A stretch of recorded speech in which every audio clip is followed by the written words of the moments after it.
preparation for the production stage of our media product, we have undertaken much research of real music videos in order to gain knowledge of real media texts. This was to make sure that we could apply media conventions of real text and see how professional conglomerates make use of such conventions. We decided to research music videos with the same or a similar genre to that of our own.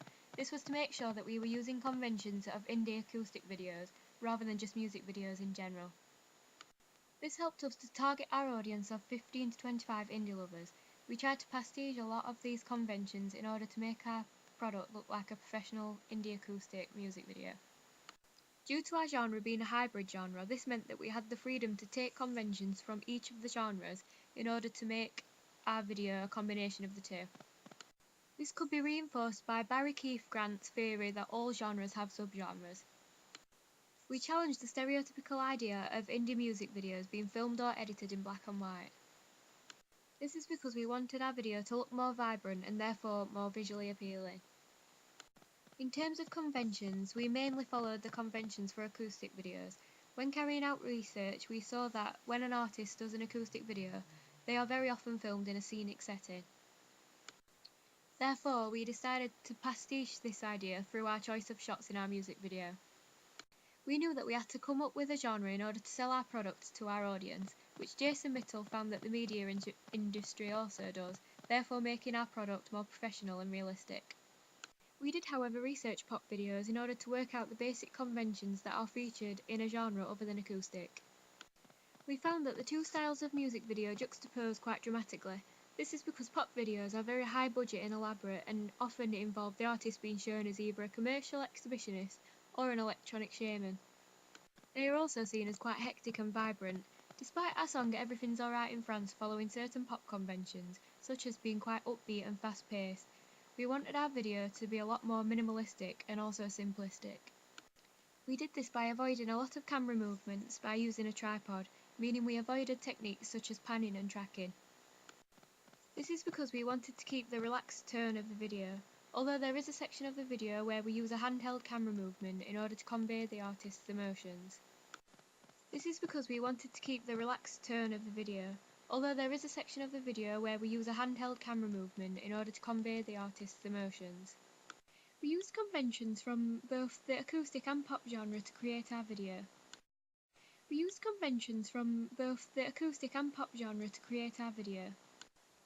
used the low budget and simplistic elements of acoustic videos.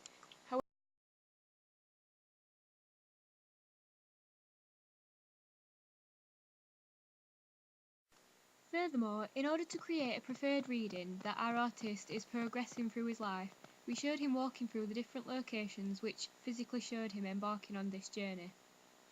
This connotation helps our artist to connect with the audience of 15 to 25, as these are the hardest years of someone's life, and it's when you change the most, therefore they will want to hear that it's fine and that it will be alright. The colouring also helped to show the binary opposition between the artist before he had developed from adolescence into adulthood and then afterwards. It also shows the binary opposition between while he was going out with this girl, as the majority of the shots of the girl are more dull in terms of colour, however all of his solo shots are more vibrant. We tried to follow the majority of Andrew Goodwin's 6 codes and conventions by matching both the music and lyrics to the visuals.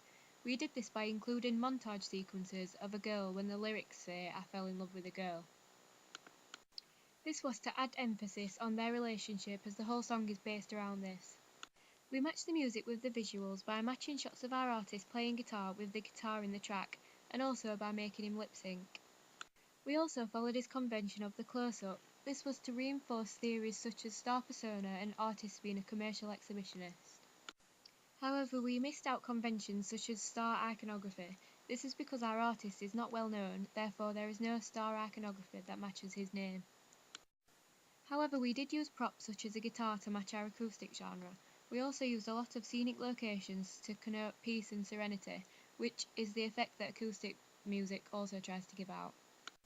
We shot these scenes by using a lot of long and mid shots to make the scenery apparent to the audience.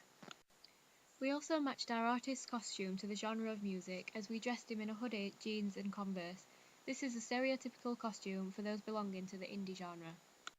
This laid-back attitude reflected the common belief that acoustic music is very laid-back and relaxed. Our artist has quite long hair, which also is stereotypical of the indie genre. These aspects of mise-en-scène helped us to follow Dick Hebdige's idea that we should create an identity for our artist. We tried to create a star persona for our artist Tom Hemingway.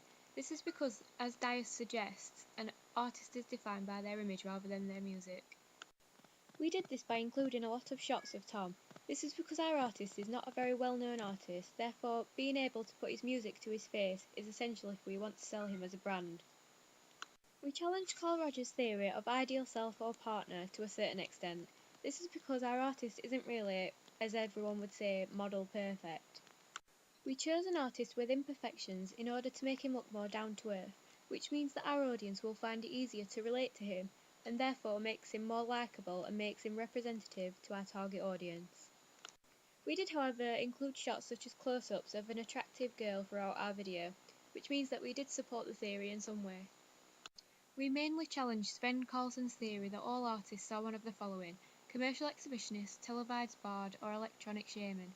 Due to our artist being an unknown artist, we thought that this convention would be pointless in trying to completely follow. This is because our artist cannot be seen as godlike due to him being unknown to the population. However, we could argue that we did try and sell our artist as a brand or commercial exhibitionist by using similar elements throughout our package of products. For example, images of our artist on the digipack. We also used a lot of mid-shots of our artist throughout the video. We researched a lot of real music videos before starting our project. We didn't specify our research into indie acoustic videos as we wanted a wider range of conventions to choose from, which meant going into other genres. We looked at Gabrielle Aplin's home, which included a lot of scenic shots, which is where we got the idea in order to pastiche it. This is an example of an acoustic video convention that we did in fact follow. As our genre was a hybrid genre, we had a lot more conventions that we were able to choose from in terms of genre conventions. We looked at the white stripes, the hardest button. Here we decided to take the idea of jump cuts, which is stereotypically an indie or rock convention. We found that many acoustic songs have a clear storyline, which is often reflected through the music video. We tried to stick to this convention, however our music video itself didn't have a set storyline. The song is about growing up and finding yourself after being lost. It's also about how the artist finds a girl that he falls in love with. As I said earlier, we input a lot of scenic shots. This expresses the idea of the actual point of the song, that he found himself in the end and that everything's alright. The artist is constantly in different locations throughout the video. This is to further emphasise this journey. The music video begins with a shot of the artist and a girl entering a maze together. However, it ends with them coming out of the maze and going their separate ways. This ending challenges the general convention that music videos have a happy ending. This is because we wanted our video to be more like reality rather than a fairy tale. This also clearly connotes the end or a stage of resolution. We reinforced Carl Rogers' theory of both ideal self and ideal partner. This is because we included the girl that the song refers to in the actual music video. This is to also further connote the lyrics of the song and to paint the picture of the story of the song in the audience's head. It was also to match the visuals to the lyrics.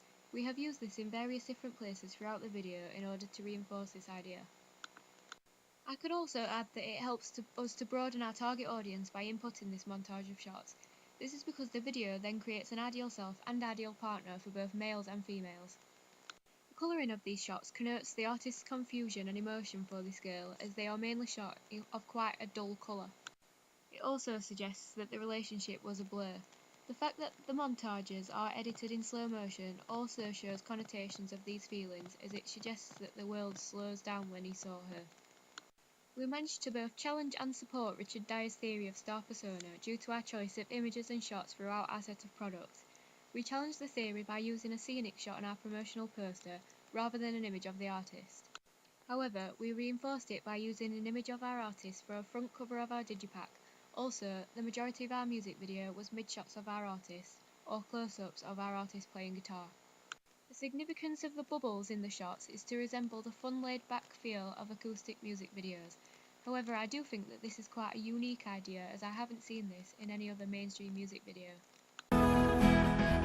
Where would I be if I was without you? I love you like I do.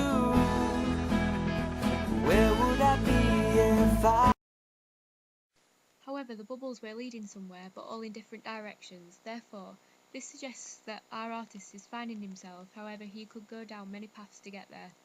We input shots of bubbles throughout the whole of our video by using the layering and putting each shot on a different track.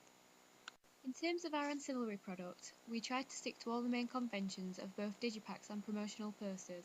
After researching real products, we discovered what was actually featured on each of these products.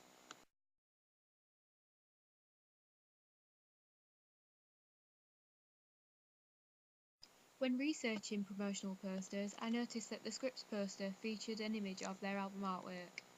This is a convention that we decided to challenge. This is because we managed to promote our artist's album Parachutes by including an image containing parachutes on the promotional poster, which was more discreet than including the actual artwork. However, I believe it was still effective.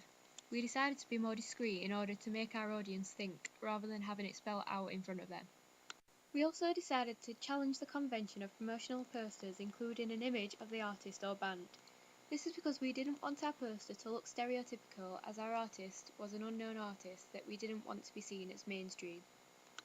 Also, we believe that by being more discreet and simply including images that could link to your artist is a convention aimed more towards the indie rock genre, as demonstrated by this poster from Lost Prophets. However, adding an image of the artist means that it then looks like it belongs more to the pop genre, due to pop artists being sold mainly for their image. Therefore, we did in some ways challenge Sven Carlson's idea of a commercial exhibitionist. However, we did follow the general convention that album posters should include the artist's name or logo, as shown on Lost Prophet's promotional poster. This is simply so that our audience can make the connection between the poster and the album cover, so that they can recognise it in stores, such as HMV. We made this link apparent through the use of logo on both our poster and digipack. In terms of our digipack, we challenged the general idea that each panel has to have a different shot in, which is a general convention that we found when researching real digipacks. Examples of this include Block Party's 4-panel digipack. We challenged this convention as we wanted to stick with the scenic theme we had running through the rest of our products. I think that our use of text on the inside panels was just as effective as using separate images for each panel. We made the inside panels for our digipack a lot brighter than the ones that we researched, such as Block Party, Mumford & Sons and Gabrielle Aplin. The floor.